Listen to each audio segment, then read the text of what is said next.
Welcome, everybody, to another edition of the Cover 2 podcast. I am Nenad. I am Jared Smith. And guys, we got another football-filled show for you today. It's the middle of November. I guess the beginning of November, but still, we're in November now, so it's true football season. College is in its last couple weeks. We got conference championships coming up. We got rivalries coming up. Then we're going to get into the meat of the NFL season. We have a couple topics to talk about. Some teams that are surprising us. Some big storylines involving kind of non-play on the field. Free agents. Someone might be going to the Cowboys with a junior at the end of their name. We have a hilarious and also very interesting head coaching choice for an NFL team in the middle of a season. And so we'll get into that. I wanted to start the podcast by just talking a little bit about the Houston Astros. They won the World Series last weekend. They beat the Philadelphia Phillies in 6 games. And, okay, guys, I understand everybody hates the Houston Astros, right? They cheated, all that stuff. But I wanted to give credit to Dusty Baker, because number one, Dusty Baker had nothing to do with the Houston Astros cheating back in 2017. He had nothing to do with it. He was hired as the manager of the Astros right after the scandal. So he's had to deal with all this blowback, all this hate from all these fans. And to be honest, Dusty Baker is one of the most loved people in baseball. So it's been a very kind of shocking thing to watch. He put himself in that situation. They were able to get to the World Series in 2021, and they lost, and they're able to get back in 2022. So Dusty Baker finally gets his World Series victory. I don't know if you've seen the video on social media, but the guy is so baseball that when the last out was made, Dusty Baker, before he started celebrating, still filled out his score sheet so that he had that like full scorebook to look at later in his life and be like, this was the final score. He was keeping score of the game of this World Series victory. So a true baseballer. Also, the literal human being that is rumored to have created the high five, too. Like the high five. You know how like we give each other a high five? Like he created that.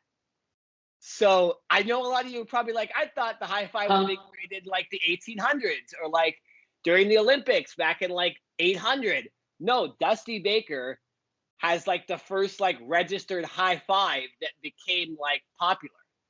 Like there's a video of him high-fiving somebody for the Dodgers in the 70s. So yeah, Dusty Baker, creator of the high five. Congrats on winning the World Series. Everybody else for that team, yeah, I hope to never see you guys up there again. Okay. I respect the Yordan Alvarez, right? Respect the Jeremy Pena, but like Altuve, Bregman, fuck off for the rest of your careers. I don't want to see you in the World Series. And here's the thing, like Dusty Baker got his World Series, so no more Astros. Like there's no reason the Astros should be in the World Series. Nobody wants to see them win. They got their win. It's fine. As long as they didn't cheat this year, I'm okay with it this year. It wasn't the Dodgers. It wasn't the Angels. So whatever. Dusty Baker, a good guy, former Dodger, gets the World Series. Well, listen, first of all, if that story is true about him, kind of creating the high five, if you want to say that from like a baseball standpoint, I don't know where you get your facts from, but I'm going to have to look that up myself because that's who did you hear that from, by the way? Is that like an inside source? Like what? No, it was all over social media and on the internet that people were going, especially TikTok has last year explained things on TikTok a lot, and there was people. Yeah, Baker's the first person to like truly make the high five a thing in like modern day. What's the word for it? Like, when they saw Dusty Baker doing it, people started doing it. It's kind of like, how there's that guy for the Oakland Athletics that created the wave, right? It's kind of like that. Like you would expect the wave to maybe have been created like way back in the day, but it was only created in like the 80s or something like that. It hasn't been around long enough. So sometimes there's these things that like I know. I guess if you look back at like old movies, like everybody's shaking hands. Like nobody. Yeah, I just watched Citizen Kane yesterday for the first time. Nobody's high fiving in that movie. Okay, nobody's fucking high fiving. They're all shaking You hands. know, I'm gonna. I mean, listen. I mean, who doesn't love a good high five, right? Like I do. I I love high love a five. good high five. But I'm gonna have to question some of these TikTok people, and maybe they're on the sauce a little bit. Maybe they're just trying to like get some likes and clicks. I don't know, because if that is true, then he deserves to be in the Hall of Fame just for that. Like you Damn created right. a moment that anyone can share, so that's cool enough. And then you finally win your first World Series as a manager, which is awesome. Because didn't he win a World Series as a player? Right? Like I thought he did. I thought they were saying like he won a World Series as a Dodger, or like one of the final yes, years that he played. yeah, And then 1981. now, yeah, so this is the first time that he won as a manager, which is pretty awesome. And it came out today that he's coming back to manage next year. It's like you would think at his age and for everything that he's accomplished as a player, as a manager, you'd be like, all right, I won. I'm gonna go out on top. And he's like doubling down. I mean, maybe it's because Houston has one of the best rosters, and obviously for the past 4 or 5 years, they have been relevant. So maybe he's saying, we have a great farm system, we have a great team, we can probably run it back again. I wouldn't deny that. But at his age, I'd be sitting up in the damn sunset. I'd be like, I got my ring, I'm out. Like, I'm gonna go enjoy the rest of my time with my family. But he's apparently ludicrous. And speaking of that, like having to do that final tally and actually not celebrating right away, you know that he definitely like keeps all of that. He probably has every single Of game that course. he's managed like in some filing cabinet. He's probably got like 20 filing cabinets for all the games that he's coached and managed. And so yeah, you know that he's definitely going to keep that, and there's a reason for that. So that was cool. But you know, I mean, it's the Astros, and as long as we talk about the Astros, we're going to have to put an asterisk next to it. Not this, but the Astros in general. There's going to be an asterisk next to their name for always cheating. So it is what it is. No, true, true. I just want to give this. There is a ESPN 30 for 30 called The High Five that was created in 2014. It explains what I'm talking about. It was Glenn Burke and Dusty Baker. It was after Dusty Baker hit his 30th home run of the season back in 1977. Glenn Burke kind of threw his hand in the air, and Dusty Baker didn't know what to do, so he he gave him a high five. But so that just goes. There's a 30 for 30 for it. So I didn't make I didn't make this up. I didn't even know there was a 30 for 30 for it. But it's a real thing. I swear to God, it's a real thing. Yeah. Okay. It's I gotta believe. yeah. I gotta believe. I have no reason not to. I believe. Jared Smith, the rumors are swirling. Jerry Jones, Mike McCarthy, Stephen A. Smith, Odell Beckham Jr. He's put the Cowboys in his list. What's your percentage right now that Odell Beckham Jr. becomes the number 2 wide receiver for the Dallas Cowboys? 75. 75. Okay. 75%. I would love to say 90, 95, but you just never know with Jerry Jones. So I have the right to, reserve. I got to take some percentage points away from him. But 75, I mean, listen, he has everyone in that is a current Cowboy, former Cowboy fans courting him right now. I've been on Twitter nonstop. You've got Micah Parsons. You've got Michael Irvin. You have former players courting him right now. Jerry Jones yesterday on his radio show talked about him. Mike McCarthy was asked about him. And the reports are that Odell Beckham is supposed to be, medically cleared like by the end of this week or something. So he's pretty close. Now, obviously, he hasn't played football in close to a year, obviously since the Super Bowl. So it's going to take him some time to get back into football shape and learn a new playbook, albeit whether he goes to Dallas or wherever, right? So it would take him some time. But I'm looking at this right now, and I'm saying Dallas is in striking mode, right? Their defense is fucking legit. It's either number 1 or number 2 in the league right now in total defense. They are unreal. They can rush the passer like no one else. Micah Parsons, Trayvon Diggs, DeMarcus Lawrence, freaking unstoppable. On the offensive side, you have CeeDee Lamb, who has picked up the pace since the first couple weeks. Dak Prescott is back. Tony Pollard is amazing. They'll get Ezekiel Elliott back. and we can have a debate on who's better there, but I think they're better when they're both playing. Their offensive line is playing better. They're going to get Tyron Smith back, their left tackle, right? And if you can add an Odell Beckham Jr. to this club, where almost the same thing like last year with the Rams, he gets to come in and he doesn't have to be the number one guy, right? CD can be the number one guy, and he can play off of CD Lamb and Michael Gallup and be the number 2 or the number 3, right? I think, to me, Dallas, warm weather. He has openly stated that he does not want to be in a cold weather situation, unless it's like the Bills or even the Chiefs. Those are really the only 2 cold weather teams that I think Odell Beckham Jr. would even entertain, and that's because they're at the top of the AFC and probably have the highest percentages of getting to the Super Bowl. Any other team, I ain't going to Green Bay. I'm not going to Tennessee. I'm not going, you know what I mean? Like, Philadelphia doesn't need him. I mean, I'm sure they could, but still, you get my point. He wants to be in a warm weather state. Texas has that. Texas, no state income tax, more money that he gets to keep, and he gets to be in a big market. One of the reasons I think why he went to LA last year was because he wanted to be in a big market. He was in a big market in New York. He went to Cleveland. Obviously, that wasn't him. That's not Odell Beckham's style.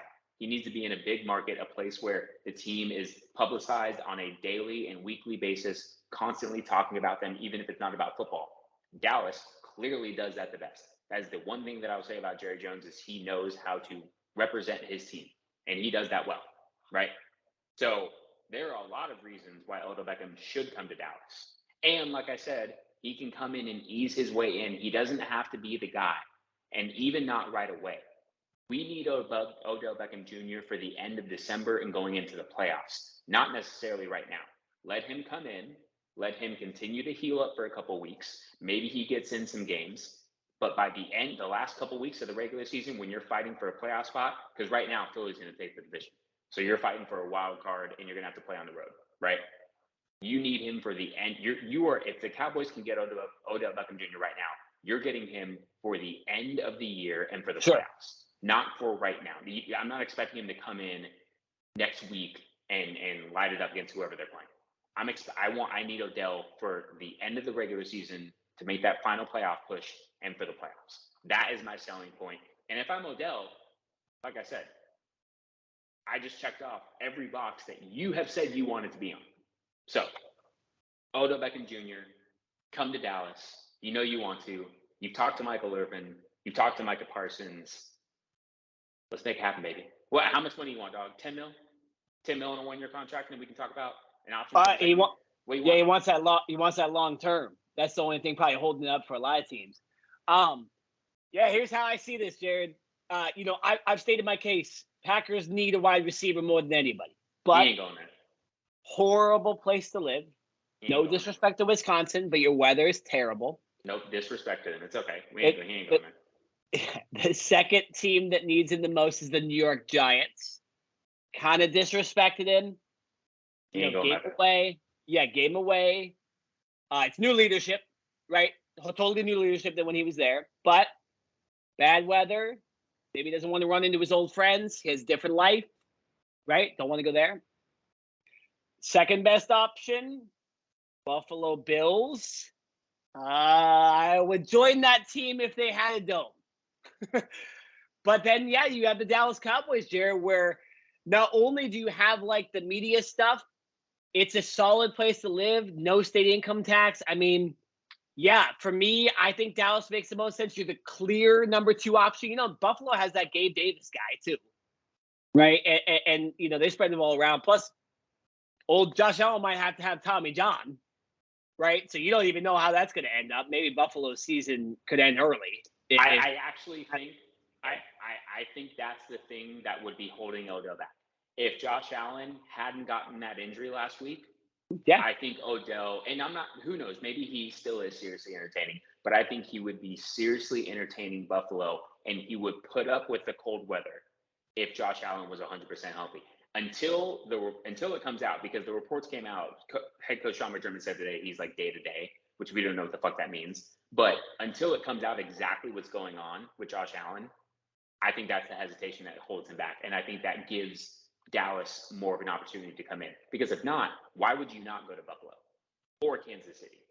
because I think those are two clearly better teams. Kansas City, once they got Kadarius Toney, I think he was out of it.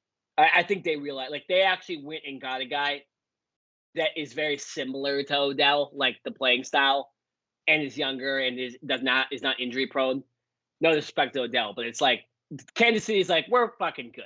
We don't need Odell. We don't need to go pick a bunch of guys. Yeah. Yeah. Well, first of all, Bills, it's day to day until he tears the ligament. Right? Like, why don't you just give him the week off? Well, here's the thing. They're at Minnesota this week. No, I know, Jared. And remember what I said last week? They need to get that home game against Kansas City. So, shit. Yeah. No, so are we going to get taken away? Are we going to get taken away from a Bills Super Bowl because of a stupid elbow injury? Yeah. Fuck. Hopefully that didn't happen. Hopefully it didn't happen. Jared, I know we hope not. But Odell Beckham to Dallas. I tweeted it a couple times, retweeted some stuff, but I'm going to be it's a great day for Odell Beckham to sign in Dallas. I can tell you that. It's a great day to have that happen. So Odell, if you can hear us right now, we're sending good vibes your way. At least I am on this side of the aisle. Odell Beckham to Dallas, make it happen. Like I said, you don't got to rush in. Do the same exact thing you did last year with the Rams. Ease your way in. Take a couple weeks, learn the offense. Right? Get your stamina back. Go easy into the games. And by the end of December, the last 2-3 weeks of the season, you'll be full strength, ready to go. And then we're in the playoffs, baby. And it's anyone's game from there. Come on. Come on. What more do you want? Okay. I love it, dude. I love it. And I hope he goes there. No news yet. I just went on Twitter. It's in the afternoon here on Wednesday. And nothing yet. So if it happens after the podcast, Jared, we'll have to get your take. But let's move on. From function to dysfunction, the Indianapolis Colts. They fire Frank Reich a couple weeks after benching Matt Ryan for no reason. I believe a week after they fired the OC. And they fire Frank Reich. And the same day, a couple hours later, they hired Jeff Saturday. Jeff Saturday has only a few years of high school football head coaching experience. His last season, they had a losing record. He recently said that he was surprised to be a head coaching candidate. Now we have some rando calling plays for Indianapolis this weekend. Jared Smith, what the hell is going on in Indiana right now? This one is like one of the biggest head scratchers of the season so far. And there's multiple different levels that we can take this to. The fact that Jim Irsay came out in his initial press conference and said, I'm glad that Jeff Saturday doesn't have any experience at the professional level coaching, because, a lot of coaches, and this is his words, a lot of coaches that have experience can get flustered really easily, and then they'll automatically lean towards the analytics. Once again, those are his words. So, number one, you don't give a shit about analytics. Number two, you're making an excuse for what, excuse for why you're hiring Jeff Saturday. I get it. Jeff Saturday was a great center for you, played with Peyton Manning, won you a Super Bowl, he's in your Ring of Honor. He was a consultant for the team. All of that, I get it. But Jeff Saturday's only coaching experience comes at the high school level. And he has been an ESPN NFL analyst on Get Up and First Take and NFL Live and all these shows. And now midway through the year, you think he's just going to come in and, be the right fit for this team, albeit his past relationship and experience within the organization. Nick Nenad, let's also run something else by you really quick. The Colts are sitting at 3-5-1. So obviously they're not, it's not the season that they thought, not having a great year. But you do know that they are 2 games out of first place in the South. And we are going into week 10, which means we have 8 weeks left. Tennessee, yeah, they looked pretty good. They played well against Kansas City last week, albeit in a loss. But that division's not done and settled, right? Like, if they were in the NFC East and they were at 3-5-1 and the rest of the teams were 3, 4, 5 games ahead, yeah, okay, yeah, your season's probably over. But you still have a chance, and you're giving up on your head coach in the middle of the season. You also still have good players. Jonathan Taylor has been battling through injury this year, your best offensive weapon, but he's supposed to come back this week and play. I know he practiced today, right? On the defensive end, you've got Shaquille Leonard, you have Kenny Moore, you have what's supposed to be a good offensive line. There are pieces to this team. And you're going to make a head coaching change when you are 2 games out of first place with 8 games left in the season? And then hire a coach. Like I said, there's so many different ways that we can go about this. And I haven't even brought up the thing that bugs me the most, because I want to get your opinion on what you think first, and then I want to come back in.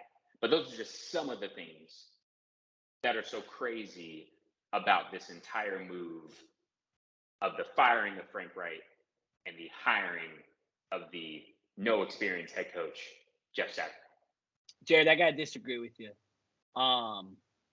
This team has no chance of winning the division. Not only have they lost to the Titans twice, they play the Eagles. Jared, they play your Cowboys on the road. They play the Vikings on the road. They play the Chargers. They play the Giants on the road this season. Not to mention the Raiders on the road this season. They have no fucking chance at winning the division. And the way the playoffs are going, they're already 2-3 games behind most of the division teams, or the wild card teams. They don't got a chance. And I think, Jared, what this is an owner that shouldn't be an owner of an NFL team making a wildly insane decision, and he's going to tank because there's 3 quarterbacks coming out of college football: Bryce Young, Will Levis, C.J. Stroud, maybe even throw Bo Nix in there. This team you want to lose. You want to lose a bunch of games. You're probably going to lose against the Raiders, because the Raiders have to turn it around at some point. They can't just keep blowing leads. The Eagles will kill them.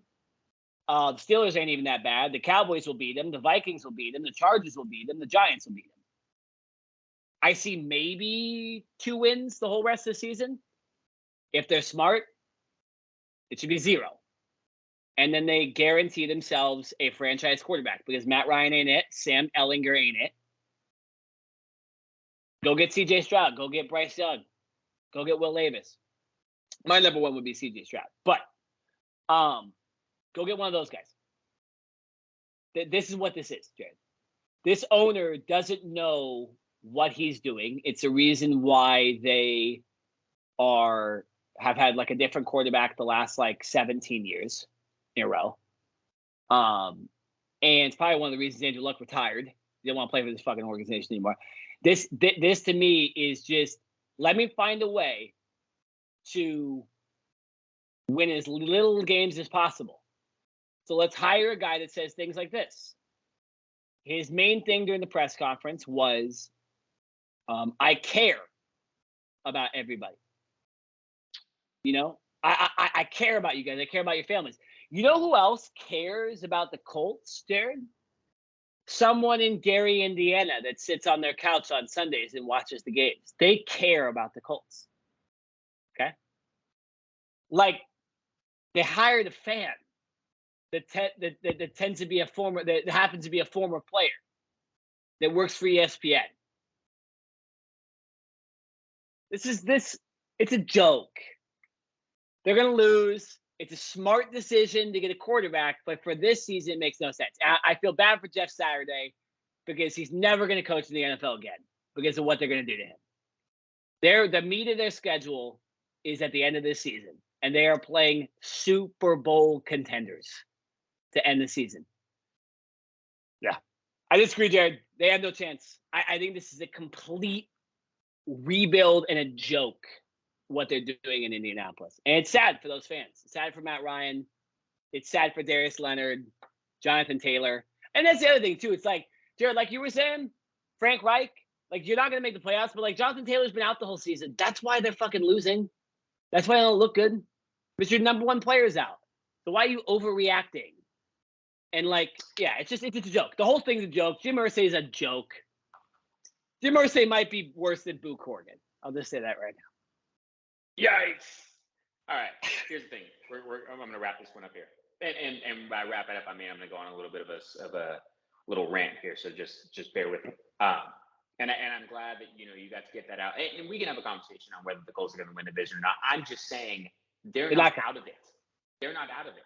Okay. They have two. Jared. They're down two. There's 10 games left to go. If they get Jonathan Taylor back healthy, if Shaquille Leonard comes back, because he's been missing games as well for the first part of the season, right? Like, who knows? You're going to tell me in that division that you really trust those teams? Like, Malik Willis is playing for Tennessee right now, but Tennessee's been banged up. What happens if Tennessee gets a couple injuries on defense and Malik Willis is a rookie? You're going to tell me that you're going to bank on Tennessee winning? I'm just saying it's not like the Colts have one win on the season. The Colts are 2 games back with 10 games left. Their season is not over. And their coach basically just said, yes, your owner just simply said, yeah, your season is now over right now. But here's what I really wanted to get to. And that's the Rooney Rule. And there's another thing. We've talked about this before with the Rooney Rule. And the thing that bugs me is that the Rooney Rule does not apply in this situation because it's mid-season. So the Rooney Rule applies in the off season when there's coaching vacancies, right? But right now, mid-season, there is no process that you have to go through as far as interviews and checking off boxes and XYZ and all that stuff. So this is somewhat of a loophole that teams can potentially use to bring on guys that they have relationships with. And we all know that the league is relationship based. Of course, we get it. We see players that, get coaching opportunities after they play. And it's not just in sports, it's in general. It's in every job. We all know that. Yeah. But, Nick, I'm currently looking at the Indianapolis Colts coaching staff. Sure. And Jeff Saturday, like we've mentioned multiple times, has 0 coaching experience at the professional level or at the collegiate level. Reggie Wayne, great Colt receiver, right? You can argue whether you want to put him in the Hall of Fame, whatever, all this stuff. He's been on this staff. He's the Colts wide receivers coach. He knows this offense. He already has a relationship with these current players that are on the team. You passed him up. Jim Irsay talks about relationships and talks about wanting to bring on guys that he knows. Reggie Wayne is a Colt. He made his career being an Indianapolis Colt. Didn't think about him, right? All right, that's fine. You want to get away from the Rooney Rule and not necessarily talk about an African-American coach or, a non-white coach. All right, we can go that route too. The offensive line coach, Chris Strausser. I don't know how long he's been with the Colts, but guess how many coaching years he has of experience? 34. Yeah. Offensive line coach.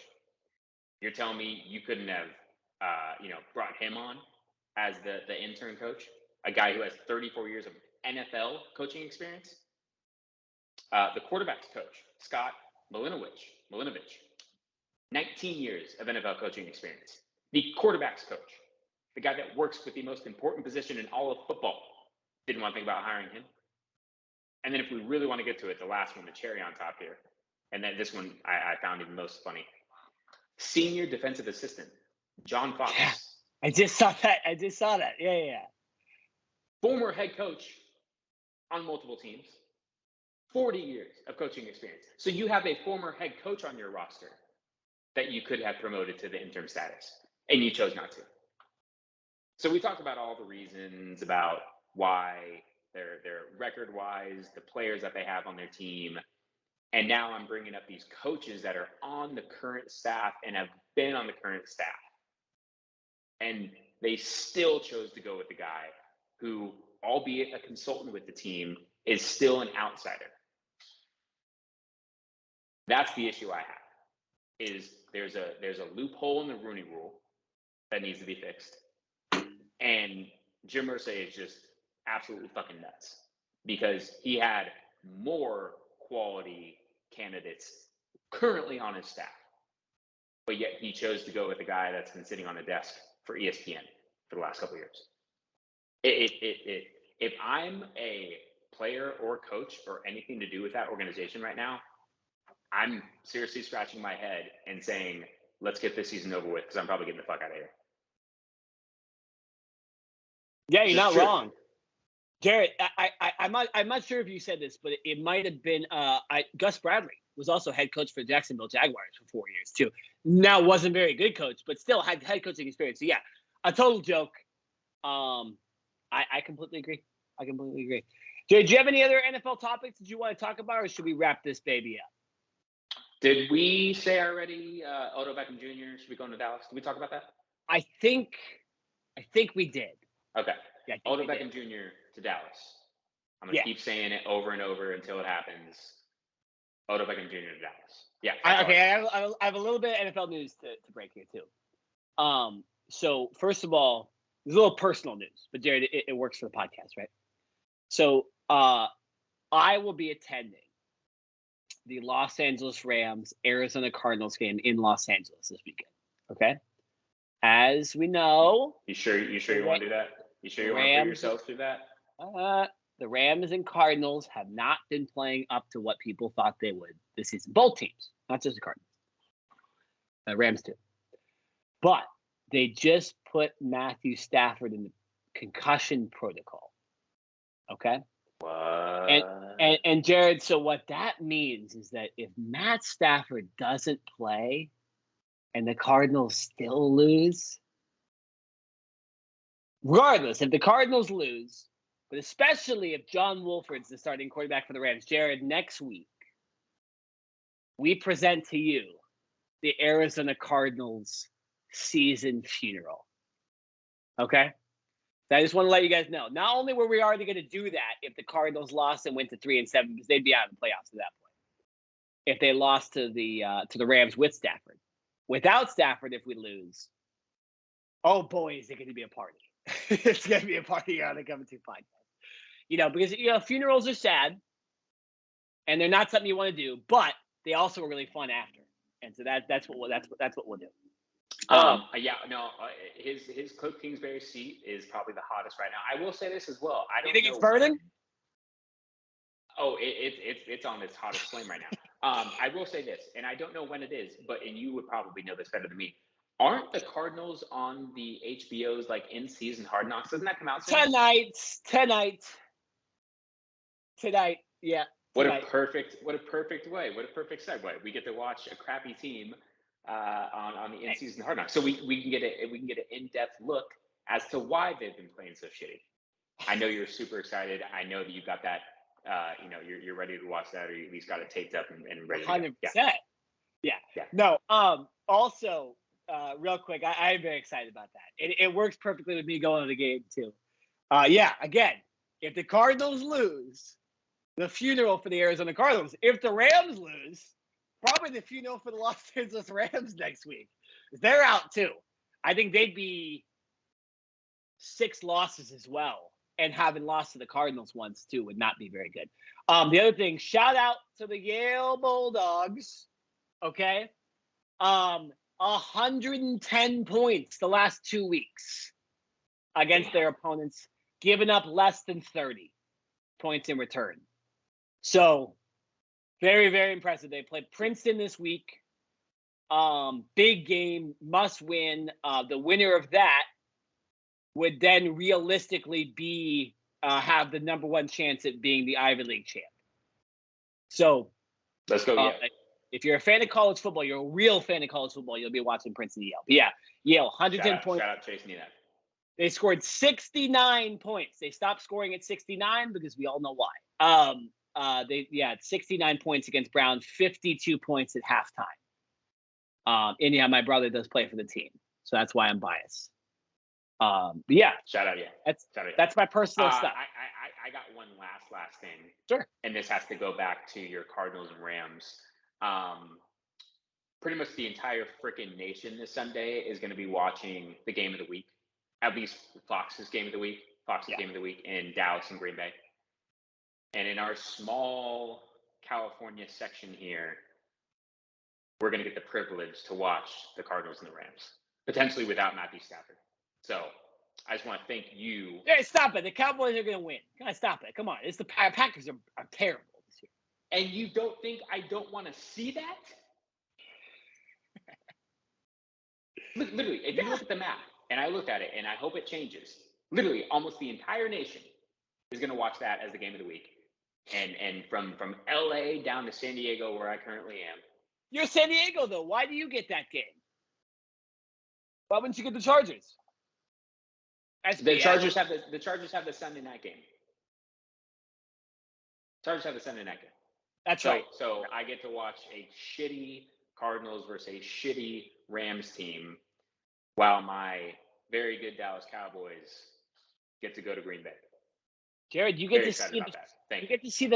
see the death of an NFC West team this Sunday. That's what you get to see, and the death of the Packers. You know, we're having a bunch of when the Cowboys beat the Packers and when the Cardinals beat the Rams. Don't jinx my Cowboys. I would love to have a funeral for both those teams that were supposed to be like Super Bowl contenders. I would love to have a funeral for both those teams. Yeah, absolutely. Yeah. Hey, by the way, Odell Beckham Jr. to Dallas. Make it happen. Yeah. It's on my fantasy team, both of them, so I want him too. Okay, I picked him up. I'm an asshole. I picked him up. All right, that's the end of this Cover 2 podcast, guys. Follow me at the Rams game this Sunday. Follow us on social media covering college football this weekend. Some big games, Texas, TCU, Alabama, Ole Miss, and then, of course, the NFL, our two teams, Cowboys, Packers, Cardinals, Rams. Follow me on Sunday. I'll be live at the game. Jared will be tweeting about the Packers and the Jared, maybe I'll give you my Sunday ticket password so you can watch the Packers and Cowboys this weekend since I'll be at the game. I'll do my friend solid. All right, but yeah, this podcast, we are done. I am Nick Nenad. I'm Jared Smith. And we'll see you next week. Boo Corrigan. Boo. Odell Beckham to Dallas. If you haven't heard of him.